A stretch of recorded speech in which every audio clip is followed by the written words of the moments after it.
Frank Simmons wasn't the type to scare easily.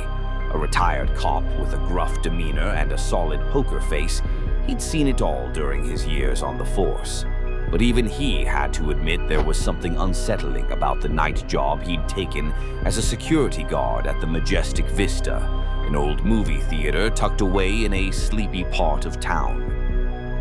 The theater manager, a wiry man named Mr. Grayson, had been oddly vague during Frank's orientation. "Just keep an eye on the lobby, the screening rooms, and the projection booth," he'd said. "And whatever you do, don't go into the basement. It's not safe." Frank had raised an eyebrow but didn't press. He wasn't getting paid to ask questions. Still, there were things about the place that didn't sit right. The air was faintly metallic, like blood, but no matter how many times he sniffed around, he couldn't find the source. The old projector seemed to run itself, flickering light across the screen, even when no film reels were loaded. The movie listings outside always advertised the same film, an obscure black-and-white title called Shadows Among Us that Frank had never heard of. Occasionally, shadowy figures would drift through the lobby, silent and expressionless. By the third night, Frank's nerves were beginning to fray. It started small. On his first shift, he'd heard whispers coming from the empty screening rooms, faint and unintelligible. By the second night, the whispers had grown louder, almost conversational, though the words were still too garbled to make sense. Now, as he paced the empty halls on his third night, the whispers had become distinct enough to set him on edge. "He's here again," a voice hissed from the darkness. Frank froze, his flashlight beam trembling as it scanned the lobby. No one was there. "He doesn't know," another voice replied, followed by a low chuckle. Frank clenched his jaw. "All right, who's there?" he barked, his voice echoing in the cavernous space. Silence. Determined not to be spooked, he made his rounds. In the main screening room, the projector was on again, its ghostly light spilling across the empty seats. This time, though, there was a figure sitting in the front row. A woman in a vintage dress, her face obscured by a wide-brimmed hat. "Ma'am, the theater's closed," Frank said, approaching cautiously. "You'll have to leave." The woman didn't move. When Frank shone his flashlight on her, she vanished, leaving behind an empty seat and a chill that crept down his spine. By the fifth night, Frank had had enough.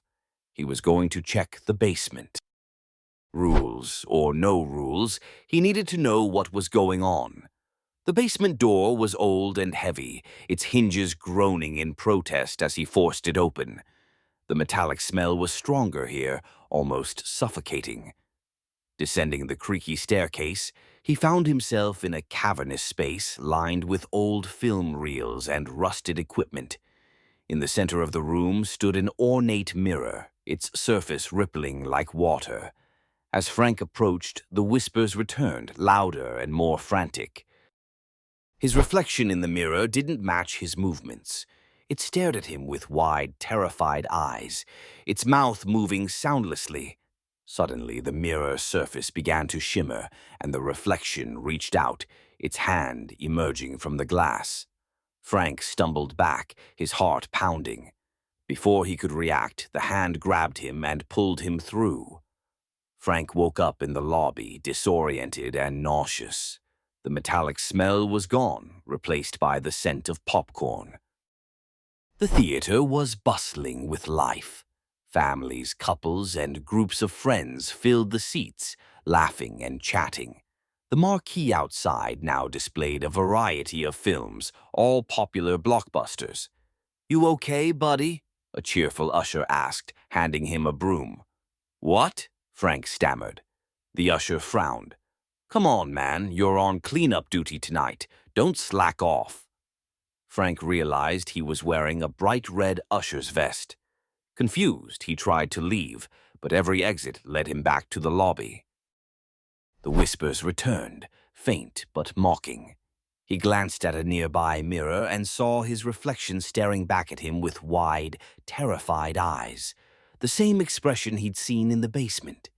His reflection mouthed 3 words, "You're the real." Frank's heart pounded as he realized he was trapped in a nightmarish loop, forever bound to the theater. The Majestic Vista had claimed another soul, and the shadows among them would continue to haunt the night.